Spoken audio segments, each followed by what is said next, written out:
آقا علیہ السلام نے پچنے لگوائے، حجامہ کروایا، تو جس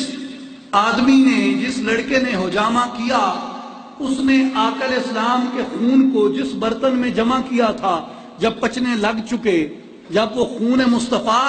ان پچنوں سے لگنے والا خون مصطفیٰ کو لے چکا، اس برتن میں محفوظ کر چکا، تو وہ اس خون والے برتن کو اٹھا کے دکھاوا اس نے یہ کیا کہ اس خون کو میں جا کے اب کہیں گرا آتا ہوں، اس خون کو میں جا کے کہیں محفوظ کر آتا ہوں، اس خون کو میں کہیں جا کے دفن کر آتا ہوں۔ اس خون کو پکڑا، باہر نکلا، دیوار سے باہر آیا، جب باہر آ گیا تو پھر اس نے کیا کہا؟ فَنَظَرَ يَمِينًا وَشِمَالًا، اس نے دیوار کی اوٹ میں دائیں دیکھا، کوئی دیکھ تو نہیں رہا، بائیں دیکھا، کوئی دیکھ تو نہیں رہا۔ جب دیکھا کہ نہ کوئی دائیں موجود ہے نہ کوئی بائیں موجود ہے، تو موقع پا کے اس نے خون مبارک کو پی لیا، موقع پا کے خون مبارک کو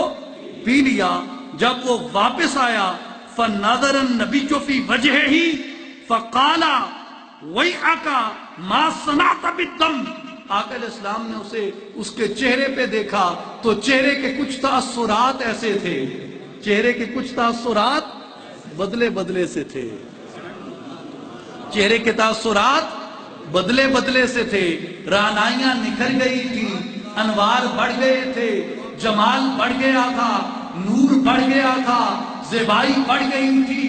اور قرب کے درجات جب طے کر چکا تو چہرے کا جلال بھی بڑھ گیا، چہرے کی وجاہت بھی بڑھ گئی، اس لیے کہ رب یہ فرماتا ہے کہ ہماری قدرت کا ایک نظام ہے کہ ہم مجرموں کو بھی ان کے چہروں سے پہچان لیتے ہیں، مومنوں کو بھی ان کے چہروں سے پہچان لیتے ہیں۔ اب عمل اور تو کوئی نہیں کیا تھا، کام تو کوئی اور نہیں کیا تھا، نہ تسبیح پڑھی، نہ ذکر کیا، نہ کوئی وظیفہ کیا، نہ نوافل پڑھے دیوار کی اوٹ میں جا کے، دیوار کی اوٹ میں جا کے کیا تو کیا کیا؟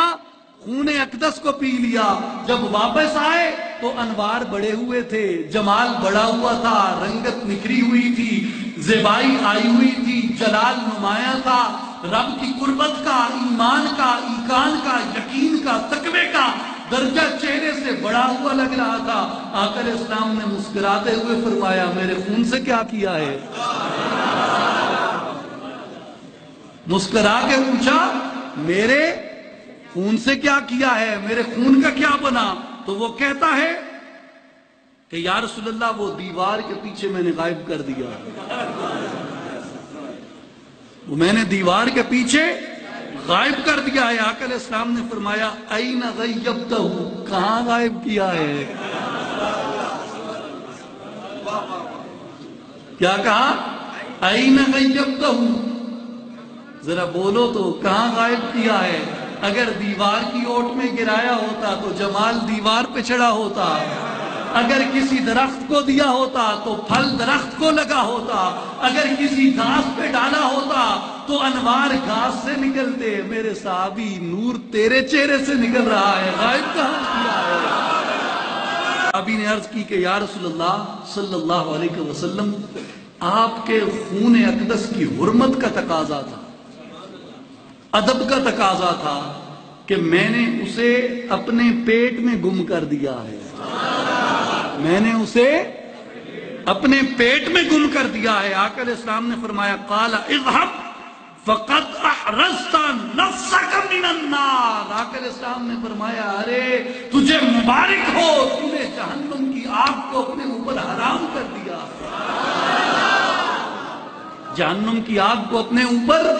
حرام کر دیا ہے۔ تو جس کا لعاب طیب، جس کے دہن سے نکلنے والی آواز طیب، جس کے دہن میں موجود زبان طیب، اس سے آنے والا کلام طیب، اس سے نکلنے والا قول طیب، تو فرمایا جو سر سے قدموں تک ہم نے اس کے اندر خون جاری کر رکھا ہے، بتائیے وہ خون بھی